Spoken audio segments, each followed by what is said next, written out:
Congress shall make no law abridging the freedom of speech.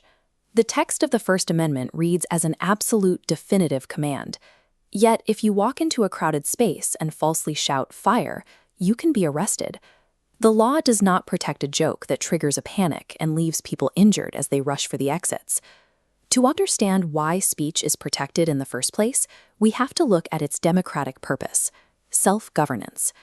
It establishes what we call a marketplace of ideas, a space where popular, unpopular, and even offensive opinions can mingle and compete, allowing citizens to determine the truth for themselves. But when an individual's expression threatens public safety, the courts have to step in. They use a specific mechanism to resolve the conflict: the balancing test. On one side, judges place the fundamental right of an individual to choose what to say and where to say it. On the other side, they weigh the danger to the public, along with the government's duty to maintain peace and order. The freedom of speech is not a blank check. Navigating the First Amendment requires looking closely at the specific situations that cause judges to tip that scale toward restriction. Generally, the government cannot restrict your speech just because they disagree with the content of your message. But courts have identified a few specific categories of speech that offer almost no value to the democratic marketplace and can be punished purely based on what is being said. One of those categories is defamation, a false statement that demonstrably damages a person's reputation. If someone publishes this falsehood in a lasting form, like an article, it is libel.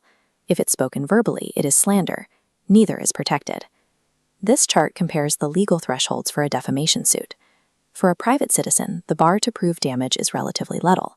But for a public official, the 1964 Supreme Court case, New York Times v. Sullivan, pushed the required threshold significantly higher.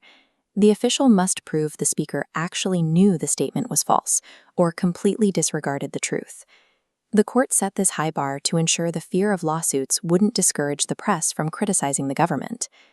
Two other categories also reliably failed the balancing test: obscenity, which involves material that violates recognized community standards of decency, and fighting words, abusive, face-to-face insults likely to provoke immediate physical violence.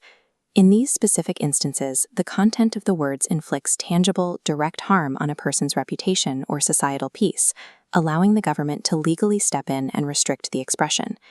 The tension between freedom and safety peaks when speech targets the government itself. This is seditious speech, urging resistance to lawful authority or advocating for the overthrow of the state.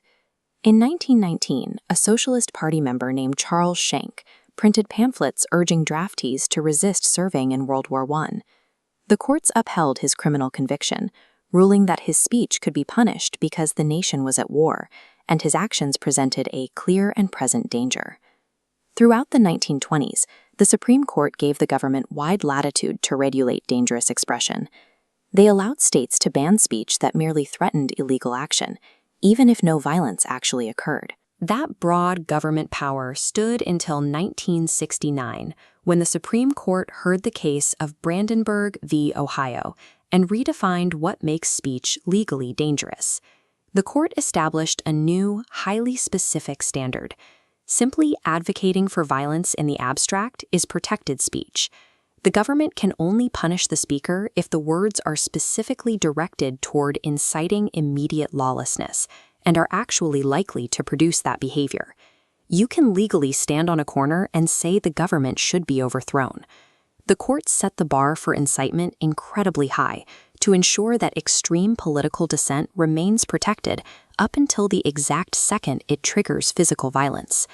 Even when the content of the speech is fully protected, the government can still regulate the logistics of how it is delivered. Towns can require permits to stage a protest or limit the hours you can use a loudspeaker in a park. These are known as time, place, and manner restrictions. The crucial requirement is that these logistical rules must be viewpoint neutral. A city cannot deny a parade permit simply because local officials disagree with the marching group's political platform.